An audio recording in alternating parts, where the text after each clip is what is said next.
Maraming salamat po. Maupo tayo lahat.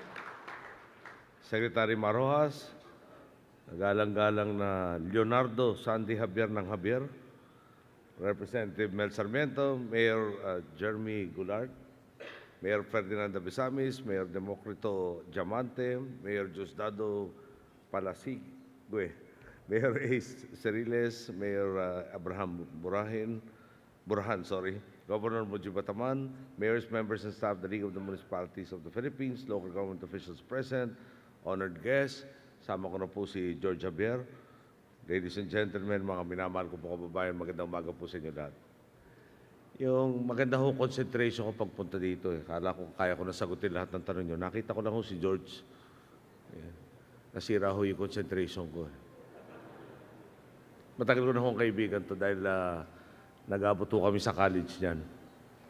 8 years ho kasi siya bago nag-graduate yata. Hindi, dahil may pagka-rebelde nung araw yan. Hanggang ngayon yata. Kinakabahan ako pag nakikita ko to parati hong matatawa tayo. Minsan lang laugh at hindi laugh with. Pero hindi ba laugh? Hindi ho yan ang pakay ko ngayong araw na to. Okay. Mga kasama, bilang Pangulo, alam naman po ninyo, talagang marami tayong isyong kailangan tugunan. Bawat reyon, bawat lalawigan, bawat munisipyong tulad ng inyong mga nasasakupan ay may mga hamon at problemang kailangan pagtuunan ng ating atensyon. Kung pwede nga lang po, ay isa-isa kong dalawin ang inyong mga munisipyo upang personal na makinig sa inyo. Pero batid naman po ninyo, iisa lang ang katawan natin at marami rin nga pong mga isyong pambansa at panlabas na kumakain ng ating oras. Mabuti na lang po at may mga kalipunang tulad ng LMP. Kaya't nabibigyan tayo ng pagkakataong magpulong sa isang bulwagan at sama-samang maglatag ng ating agenda upang maiangat ang antas ng pamumuhay ng ating mga boss. Sa mga mayor po na talaga namang bumiyahe na malayo para makadaupang palad natin ngayon, talagang maraming salamat po sa inyo lahat.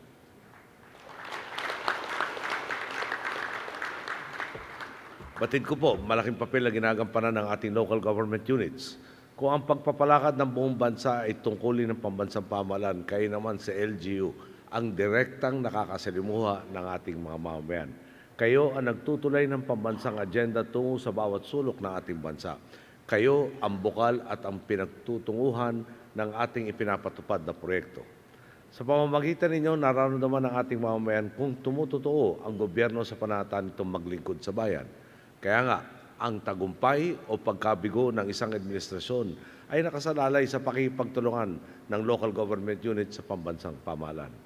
Wala po sigurong tatanggi. Talagang napakahirap ng trabaho ninyong mga lokal na pinuno. Batid ko ang mga suliraning kinakaharap ninyo na talaga naman pong nakababad 24/7 sa lokal na konteksto. Bagaman hindi po ako naging alkalde, nakahilubiro rin tayo sa lokal na politika. Maaring nung simula, pangiti-ngiti pa tayo, pero sa paglipas sa mga araw, talagang ramdam na natin ang bigat ng ating tungkulin. Naikwento ko na po sa inyo noon. Nung bagong halala kong congressman sa Tarlac, may konsehal na lumapit sa akin. Kailangan daw niya ng tulong sa pag-arkila ng orkestra sa aming piyesta. Ang tanong ko po ay magkano po kailangan? Ang sagot niya sa akin ay 40,000 piso kada isa. Kada isa. Ilan ho ba ang kailangan natin? Sabi niya, kailangan natin ng 2 at yan ang pinakamura. Ang hirit pa niya, para raw nga ho may relievo, kailangan nga 2 orkestra. Suma total, 80,000 piso. Sa lublob ko lang po, kahit doble pa ang sweldo ko noon na 35,000 sa gross, hindi pa rin po aabot sa request niya. Sa tugtugan pa lang, kukulangin na po ang ating pondo.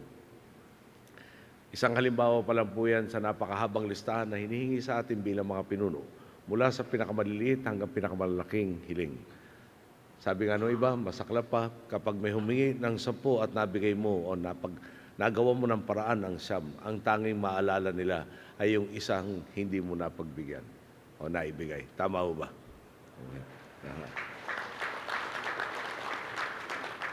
Di maiwasan po. Ang iba po sa atin sa kagustuhan mapondohan ng mga ganitong hiling na tutuksong gumawa ng gimmick o ng magic. Para masigurong tuwing may makakasalubong na mag-uumang ng palad ay mapapagbigyan ito. Ang resulta po, isang sistema kung saan habang buhay na nakakaasa sa pabor ang ating mga nasasakupan. habang ang mga pinuno naman ay nakatali rin sa pagbibigay ng mga pabor. Sa sobrang tagal na nga pong naghari na ang ganitong kalakaran, para ang hirap na mag-isip ng iba pang paraan ng politika. Ang tanong ng iba, mayroon pa nga bang alternatibong landas? Ang tugon po natin, meron at yan mismo ang tinatahak natin sa tuwiddadan. Di po ba't may kasabihan tayo, sa halip na bigyan mo ng isda, turuan mo ang iyong kapwa na mangisda.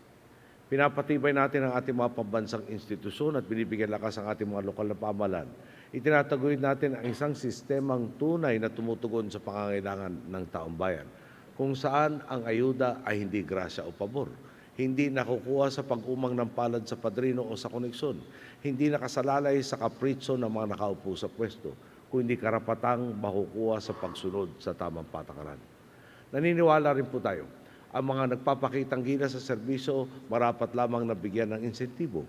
Nagagawa po natin ito sa pamamagitan ng ating Seal of Good Housekeeping na ipinatupad na mula 2011 at ng Seal of Good Local Governance nitong 2014. Ang mga nakatanggap po ng parangal na ito nakakakuha ng Performance Challenge Fund at nadaragdagan ang kakayahang tugunan ang mga suliranin sa kanilang nasasakupan. Dahil nga po rito, hindi na tayo magtataka kung sa mga susunod na taon, parami ng parami ang magpapakitang gilas at higit pang mapapaunlad ang kanilang komunidad. Paalala lang po, may kasabihan nga ho, ang mga nagsasalita ng Ingles, yung success has many fathers and failure is an orphan. Kung halimbawa nga ho, na mahusay na pamamahala ang pag-uusapan, hindi na po natin kailangan lumayo. Nariyan po ang mabuting halimbawang ipinamalas ng inyong hepe sa League of Municipalities of the Philippines na si Mayor Sandy Javier. Sa ilalim ng kanyang pamumuno, mabilis na nakabangon ang kanyang bayan sa pagsalanta ng Bagyong Yolanda. Pero sa halip na mag-relax na lang at makontento sa kanyang nagawa, pinangunahan niya ang paglilinis sa mga debris sa kalsada, maging sa kanyang mga karatig bayan. Ang balita ko po, sa loob ng 36 na oras, puyat man, kumakalaman ang tiyan, non-stop pa rin siyang nagtrabaho at ang kanyang mga kasamahan para makatulong sa ibang mas matindi ang pagkasalanta dahil sa Yolanda.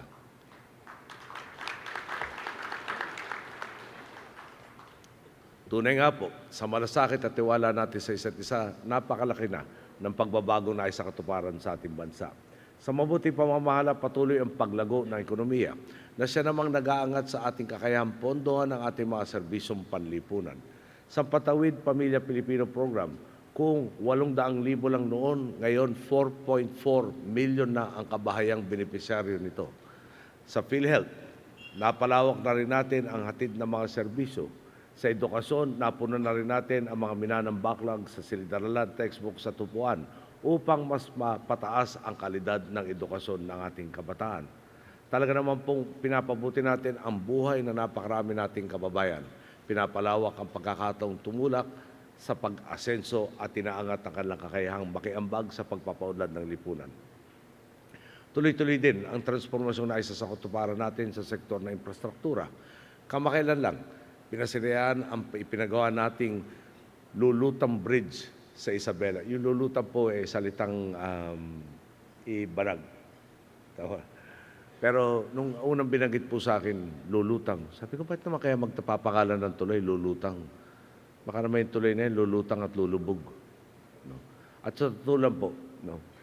Yung tulay ho palang nandun noong 1995 yung tinatawag na spillover bridge. Ibig sabihin po noon, pag malakas yung tubig, matatakpan yung tulay. Okay. Noong 1995, nasira po ang tulay na ito at nagdulot ng katakot-takot na pasakit sa ating mga kababayan doon po sa Isabela. Sa halip na ibalik ang tulay, niremedyon lang ito ng mga nauna sa atin. Ang resulta, mas matagal na biyahe at mas malaking gastos sa transportasyon dahil kailangan pang gumamit ng barge para makatawid ang mga komunidad. Kung hindi ka gagamit ng barge, dagdag 1.5 hanggang 2 oras ang aabutin ng biyahe mo dahil iikot pa doon sa iba't ibang mga bayan. Hindi tuloy natin maiwasang isipin.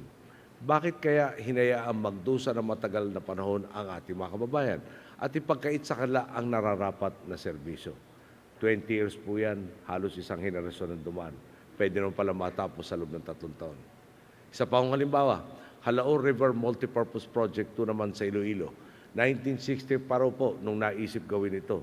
pareho kaming umusbong sa kaisipan ng tao noong 1960. Pero ngayon lang po naisa sa konkreto ng ating pong administrasyon. Bukod dito, nariyan din ang Aluling Bridge sa Ilocos Sur na 1978 pa lang inilatag na ang plano, pero tayo na po ang nagtapos. Kung isipin nga po, kung naipagawa na mga ito noon pa lang, gaano na kaya kalaking pag-asenso ang nakamit ng napakarami nating kababayan. Ilan lang po yan sa mga halimbawa ng transformasyon nangyayari ngayon sa ating mabuti pamamahala.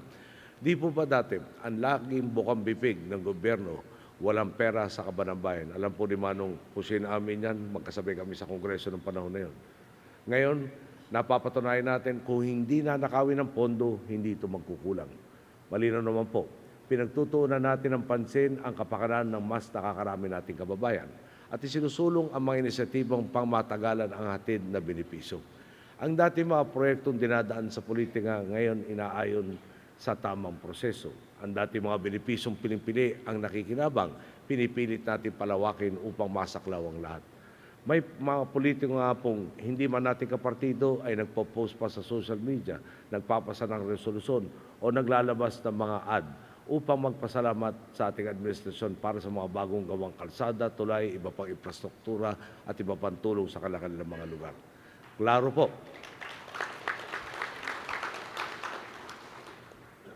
Klaro po, hindi politika ang batayan ng ating mga proyekto. Saan mang lalawigan ng munisipyo, anuman ang apelyido o partido ng alkalde, ngayon sinisikap nating makapaghatid na agarang benepisyo. Sa lahat po ng ating napagtagumpayan, may makakapagsabi pa po mong napabayaan sila. Para sa atin, simple lang ang sukatan ng mahusay na pamumuno. Kung ang mga problemang minana natin ay nabawasan o tuluyang nasolusyonan, masasabi natin tayo ay nagtagumpay. Kapag naman eksaktong problema o nadagdagan pa ang suliraning ipinamana sa susunod na salinlay, malinaw pong tayo ay nabigo. Kaya naman, inaasahan ko po ang tulong ng ating mga kasamahan sa local government units upang masigurong ang mga ipinupunla natin ngayon ay madidiligan sa mga susunod na panahon at hindi matatabas lamang ng mga nais magbalik sa baluktot na daan. Makakaasa naman kayo, kapag may dumating na mga lehitimong problemang hindi nyo kayang tugunan, narito ang pambansang gobyerno, lalong-lalo na ako bilang ama ng bayan, para gumawa ng hakbang upang tulungan kayong lahat.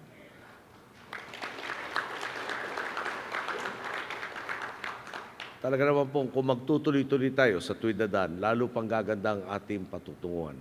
Isipin po ninyo, kung ngayon pa lang ay napakarami ng bagong kalsada, tulay, paliparan at daungang nagdadala ng oportunidad sa inyong mga munisipyo, paano kaya kung mas umarangkada pa tayo?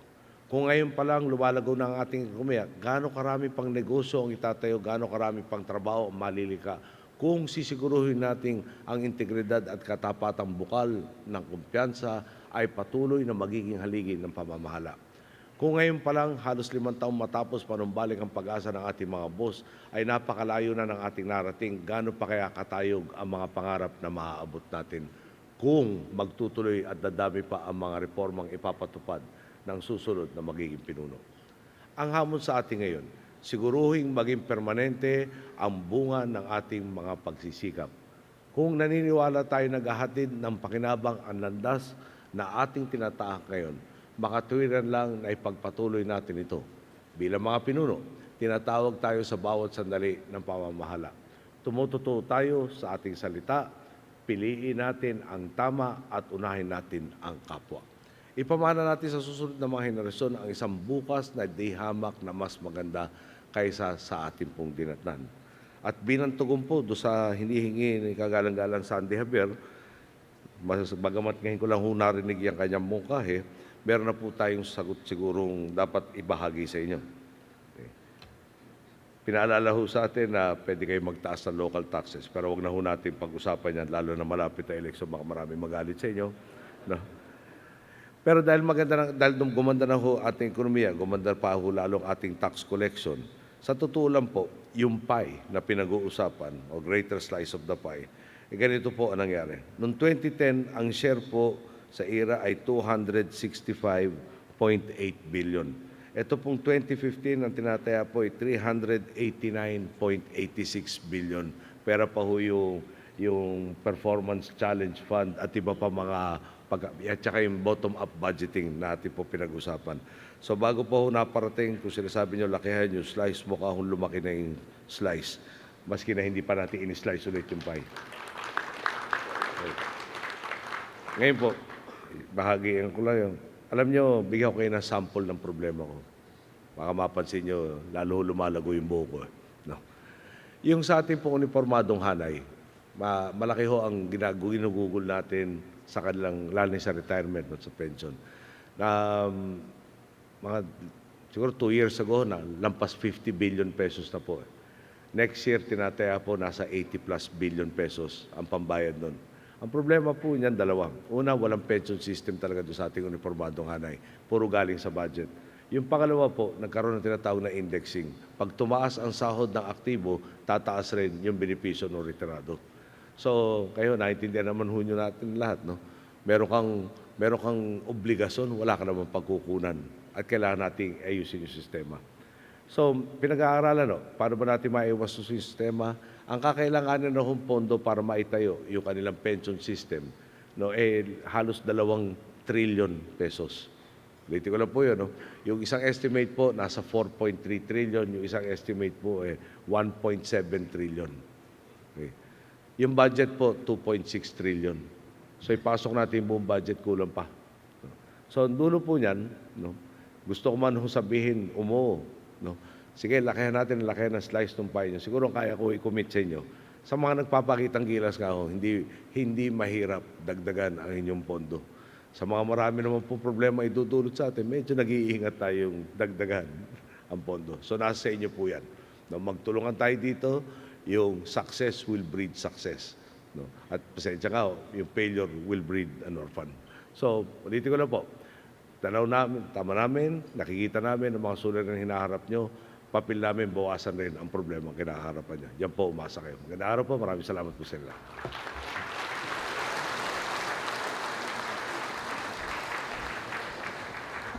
Mabuhay ang ating mahal na Pangulo, mabuhay si Presidente Aquino.